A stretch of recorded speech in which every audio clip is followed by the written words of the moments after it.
for having me. Thank you for coming. Well, the reality is when there's fewer people, you get more opportunity for personalized questions. So feel free to ask questions throughout the time when I'm talking. If an idea comes into your mind, I will remember what I'm going to say. You may forget your question, so feel free to go ahead and ask it. At the end, I will give you 2 handouts, one that has some of the tips that I'll be speaking of, and another that has 12 meals that can be made in 12 minutes or less, some of which I will describe today. We all live busy lifestyles these days. It's become the way of society. And it's wonderful when we can go and, visit places in the world, some places in Europe where they still walk to the market for every meal. And that's a wonderful thing. It's not necessarily our reality here in North America because of the pace of society. And so what I wanted to talk to you a little bit about tonight is how can we stay as healthy as possible with the resources available to us, thinking of resources in terms of both time and money. I have some examples of products up here that can be part of that healthy lifestyle. And I'll start by describing for you what we ideally want to picture in our day in terms of nutrition. We want to look at food as a source of energy and as a source of nutrients that the body needs in order to move and to stay alive, stay functioning. It's to give you the energy to do the things that you need to do and not necessarily become irritable along the way. So what we want to do is we want to wake up in the morning and build a trust relationship with our body. Every single morning, if we eat within an hour of waking up, we're telling the body, I know you're there, I know you need nutrition, and I'm ready to give it to you. So we want to start the day with a campfire, essentially, and then give the body kindling all day long in the form of both longer-acting carbohydrates, such as grains, sweet potatoes, some of those starchier vegetables, and also in some quick-acting carbohydrates, ones that we would find more in fruits and in dairy products and sometimes in healthy granola bars. So if we think about that idea of the campfire and kindling all the way through the day with carbohydrates, we add in the protein, some healthy fats, some nice vegetables with antioxidants, lots of different colors within your day and throughout your day. It's a wonderful way to build nutrition. So you might say, okay, that's all well and good, but how do I do it? So that's what we want to talk about. Well, one of the things you can do is you can wake up in the morning, and over here I have a selection of cereals. And if you have cereals readily available to you that you enjoy, and you can very quickly pour those in a bowl or a Tupperware with a few berries or a sliced banana and a bit of milk or yogurt, that's an excellent way to start your day. If you enjoy sitting down and that's the one meal of the day that you feel, I can take 5 or 10 minutes and enjoy my meal, that's great. If you find you're a bit more on the run, you need something that's not going to be as sloppy, you could take a wrap, spread it with peanut or almond butter, and wrap a banana or some sliced apple up inside. President's Choice Blue menu have muffins that are equivalent to about a 2-piece of bread in terms of their starch. Does anyone know how many bread equivalents a Tim Hortons muffin would be? 5 or 6, exactly. Gold star. Yes, 5 or 6. And so when we put 5 or 6 pieces of bread on a plate, we look at them and we might think, I don't necessarily want to put that in my body right now, but we look at a muffin and we will.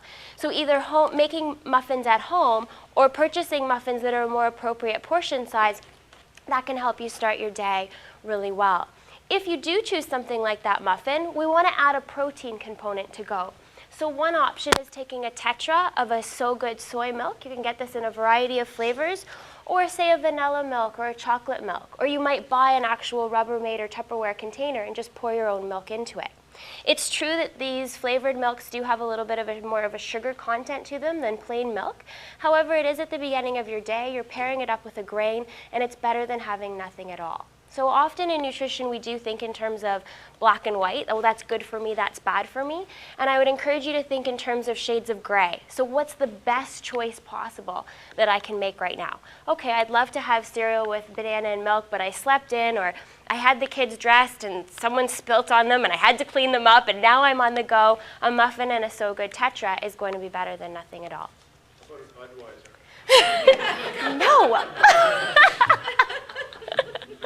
Although it has B vitamins, it's not a great way to start the day. Good to clarify. Good to clarify.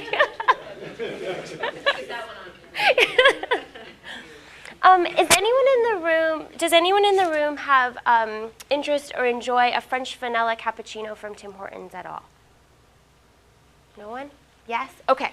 If you do, I just brought this to show you this new product out. It's something that you can make at home.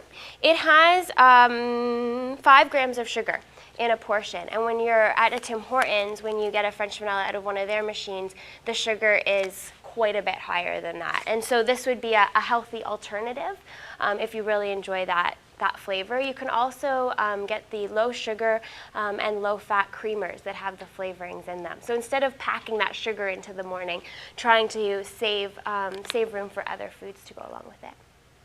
It's an option. Any questions about the breakfast idea? Any breakfasts that you think of in your mind and you wonder, is this a good choice or ideas? Yeah. Every morning I have the same thing during the week. Yes. Half a bagel, which is some, very healthy bagel. Yeah. Nuts and seeds and everything in it. Piece of cheese and a coffee. Okay. And then on the weekends, I can have more, but that's about it. The half a bagel is giving you about a 2-piece of bread equivalent, which is a great way to start the day. If you wanted a whole bagel, you could choose a blue menu or one of the Country Harvest smaller ones that they've just come out with. So that would work.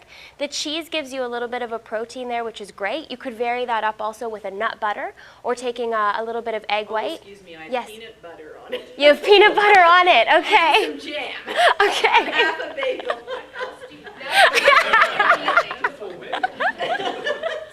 I didn't do an appropriate dietary recall with you. And do you have anything on your bagel is what I should have said. I forgot to mention that part, yeah. So the peanut butter and the cheese both give you a source of protein. You may find you need that much to carry you through. It's a personal choice. Ideally, we're eating every 2 to 4 hours. So if your breakfast is at 7, one of the things you could think about doing is taking your bagel with a bit of peanut butter and jam, taking that piece of cheese and pairing it up with an apple about 10 a.m., rather than trying to have your breakfast carry you through to lunch. So you're taking that same nutrition and just adding a fruit in there rather than packing everything together. So that's one option that you could try. Yeah. Oatmeal is also another great option. If you find that you kind of find oatmeal bland or it's too hot and it takes too long to eat, one of the things you can do is stir in elements that will cool it down. A bit of frozen berries, a bit of vanilla yogurt, a nut butter, anything that will provide a flavor there without a lot of added simple sugar and will also cool it down at the same time. So that's another option. Mm-hmm. My kids like those little oatmeal packs that Quaker, and I'm Yes. so bad. Like, are they bad? When we look at packaged oatmeal, it's kind of on that scale of gray. So raw oats are going to be your best. The steel cut oats that take half an hour or more to cook, those are the best for you for sure. And then we move into the 3-minute and 1-minute. And when they're natural and they don't have the added sugar or sodium, they are the best for you. If we think about a child's breakfast and we think about if they like a packaged oatmeal, which has a little bit of sugar and sodium to it, but if they don't eat that, what are they eating instead? Are they eating maybe a Nutri-Grain bar, Fruit Loops? Are they going without breakfast? I would encourage you to allow the child to have those packages of oatmeal. And one option is to take the package and actually open it, add the same amount of raw oats to it and mix it together, take half that amount and serve it, and the other half put in a baggie for the next morning. So the flavor is still there, but you're cutting the amount of sodium and the sugar in half. And really encouraging your children to go ahead and eat breakfast, which is a wonderful thing. Not enough children eat breakfast.